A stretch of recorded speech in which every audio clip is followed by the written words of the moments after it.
Chapter 44 of Oliver Twist by Charles Dickens. This recording is in the public domain. Recording by Tig Hines. The time arrives for Nancy to redeem her pledge to Rose Maylie. She fails. Adept as she was in all the arts of cunning and dissimulation, the girl Nancy could not wholly conceal the effect which the knowledge of the step she had taken wrought upon her mind. She remembered that both the crafty Jew and the brutal Sikes had confided to her schemes which had been hidden from all others, in the full confidence that she was trustworthy and beyond the reach of their suspicion.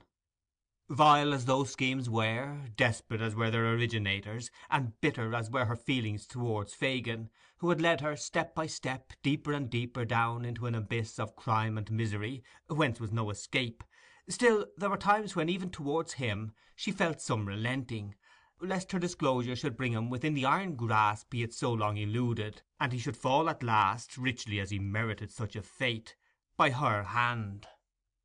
But these were the mere wanderings of a mind unable wholly to detach itself from old companions and associations, though unable to fix itself steadily on one object, and resolved not to be turned aside by any consideration. Her fears for Sikes would have been more powerful inducements to recoil while there was yet time. But she had stipulated that her secret should be rigidly kept. She had dropped no clue which could lead to his discovery. She had refused, even for his sake, a refuge from all the guilt and wretchedness that encompassed her. And what more could she do? She was resolved. Though all her mental struggles terminated in this conclusion, they forced themselves upon her again and again, and left their traces too.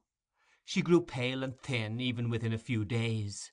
At times she took no heed of what was passing before her, or no part in conversations where once she would have been the loudest. At other times she laughed without merriment, and was noisy without cause or meaning. At others, often within a moment afterwards, she sat silent and dejected, brooding with her head upon her hands, while the very effort by which she roused herself told more forcibly than even these indications that she was ill at ease, and that her thoughts were occupied by matters very different and distant from those in the course of discussion by her companions. It was Sunday night, and the bell of the nearest church struck the hour. Sikes and the Jew were talking, but they paused to listen. The girl looked up from the low seat on which she crouched, and listened too. 11. "An hour this side of midnight," said Sikes, raising the blind to look out and returning to his seat. "Dark and heavy it is too. A good night for business, this." "Ah," replied Fagin, "what a pity, Bill, my dear, that there's none quite ready to be done." "You're right for once," replied Sikes gruffly. "It's a pity, for I'm in the humour to." Fagin sighed and shook his head despondingly. "We must make up for lost time when we got things into a good train, that's all I know," said Sikes. "That's the way to talk, my dear," replied Fagin, venturing to pat him on the shoulder. "It does me good to hear you." "Does you good, does it?" cried Sikes. "Well, so be it." laughed Fagin, as if he were relieved even by this concession. "You're like yourself to-night, Bill, quite like yourself." "I don't feel like myself when you lay that withered old claw on my shoulder, so take it away," said Sikes, casting off the Jew's hand. "It makes you nervous, Bill? Reminds you of being nabbed, does it?" said Fagin, determined not to be offended. "Reminds me of being nabbed by the devil," returned Sikes. "There never was another man with such a face as yours, unless it was your father, and I suppose he is singeing his grizzled beard by this time, unless you came straight from the old un without any father at all betwixt you, which I shouldn't wonder at a bit."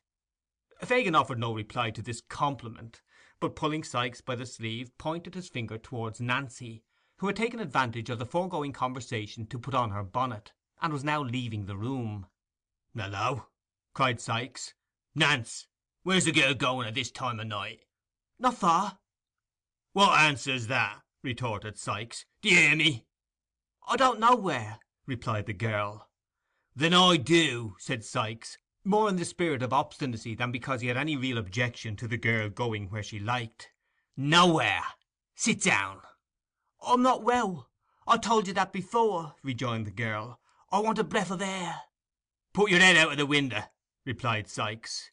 "There's not enough there," said the girl. "I want it in the street." "Then you won't have it," replied Sikes, with which assurance he rose, locked the door, took the key out, and pulling her bonnet from her head, flung it upon the top of an old press. "There," said the robber. "Now stop quietly where you are, will you?" "It's not such a matter as a bonnet would keep me," said the girl, turning very pale. "What do you mean, Bill? Do you know what you're doing?" "Know what I'm? Ah," said Sikes, turning to Fagin, "she's out of her senses, you know, or she daren't talk to me in that way." "You'll drive me on to something desperate," muttered the girl, placing both her hands upon her breast, as though to keep down by force some violent outbreak. "Let me go, will you? This minute, this instant." "Now," said Sikes. "Tell him to let me go, Fagin. He had better. It'll be better for him, do you hear me?" cried Nancy, stamping her foot upon the ground. "Hear you?" repeated Sikes, turning round in his chair to confront her. "Aye, and if I hear you for half a minute longer, the dog shall have such a grip on your throat as 'll tear some of that screaming voice out. What has come over you, you jade? What is it?" "Let me go," said the girl with great earnestness. Then, sitting herself down on the floor before the door, she said, "Bill, let me go. You don't know what you're doing. You don't indeed. For only 1 hour. Do, do." "Cut my limbs off one by one," said Sikes, seizing her roughly by the arm, "if I don't think the girl's stark raving mad. Get up." "Not till you let me go. Not till you let me go. Never, never!" screamed the girl.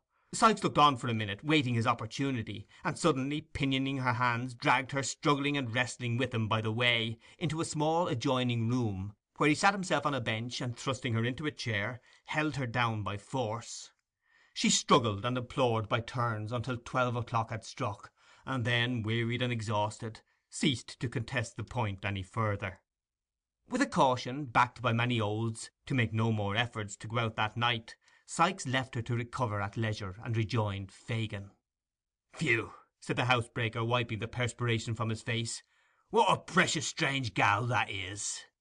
"You may say that, Bill," replied Fagin thoughtfully. "You may say that." "What did she take it into her head to go out to-night for, do you think?" asked Sikes. "Come, you should know her better than me. What does it mean?" "Obstinacy. Woman's obstinacy, I suppose, my dear." "Well, I suppose it is," growled Sikes. "I thought I had tamed her, but she's as bad as ever." "Worse," said Fagin thoughtfully. "I never knew her like this, for such a little cause." "Nor I," said Sikes. "I think she's got a touch of that fever in her blood yet, and it won't come out, eh?" "Like enough." "I'll let her a little blood without troubling the doctor if she's took that way again," said Sikes. Fagin nodded an expressive approval of this mode of treatment.